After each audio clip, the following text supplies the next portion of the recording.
সর্বপ্রথম যে দাবিটা সেটা হচ্ছে আওয়ামী লীগের দ্রুত সময়ে নিষিদ্ধ করার যে বিষয়টা সেটা। এখন আপনারা একটু ভেবে দেখেন যে দলটা গত 16 বছর বাংলাদেশের জনগণের উপর অত্যাচার নিপীড়ন চালিয়েছে, যে দলটা গণহত্যা চালিয়েছে জুলাইয়ে, যে দলটা শুরু করেছে তাদের হাত ধরেই সে একটা দল। আর আরেকটা বড় বিষয় হচ্ছে যে বাংলাদেশের ভোট চোরের যে কারিগর, বাংলাদেশের যে ডামি নির্বাচনের আবিষ্কারক, সেই দলটাকে এখনো পর্যন্ত নিষিদ্ধ করা হয় নাই। সেই দলটার মানুষ এখনো পর্যন্ত দাবি করছে যে তারা বৈধ একটি দলের মানুষ এবং তারা মিছিল মিটিং করার স্বাধীনতা আছে। যে দলটাকে আমরা রক্তক্ষয়ী যুদ্ধের মাধ্যমে, বিপ্লবের মাধ্যমে বিদায় করেছি, সেই দলটা যদি আবার ফিরে আসার চেষ্টা করে তাহলে আমরা তো আর এই বিষয়টা সহজে মেনে নিব না, এবং এটা মেনে নেওয়ার বিষয় না। এটা মেনে নেওয়া মানে হচ্ছে আমার 2000 শহীদ ভাইয়ের সাথে বেইমানি করা। এটা মেনে নেওয়ার মানে হচ্ছে আমার যে ভাইয়েরা হাত পা হারিয়েছে, চোখ হারিয়েছে, তাদের সাথে বেইমানি করা।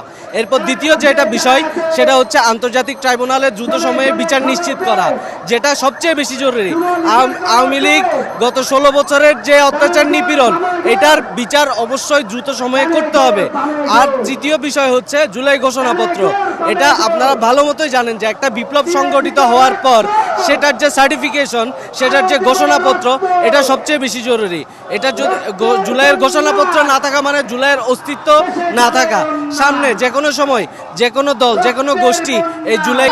গত পরশু দিন থেকে আমরা এখানে অবস্থান কর্মসূচি করছি, যতক্ষণ না আমাদের দাবি মেনে নেওয়া হবে। আমাদের যে 3টা দাবি রয়েছে, আর মূলত আমাদের মেইন যে দাবি আওয়ামী লীগকে নিষিদ্ধ করতে হবে এবং বাংলাদেশ থেকে স্বয়ংক্রিয়ভাবে নিষ্ক্রিয় করতে হবে। যতক্ষণ না আমাদের দাবি না মেনে নেওয়া হচ্ছে ততক্ষণ আমাদের অবস্থান কর্মসূচি থাকবে।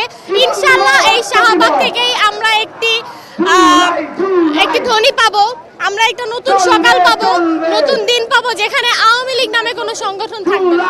খবর দে, আওয়ামী লীগের খবর দে। আমার ভাই কবরে, খুনি কেন বাহিরে। আমাদের এই স্লোগানে হচ্ছে আমাদের এই সমাবেশ মুখরিত হচ্ছে, কিন্তু আমাদের সমাবেশ এইখানে না, আমাদের এই সমাবেশ সারা বাংলাদেশে হচ্ছে।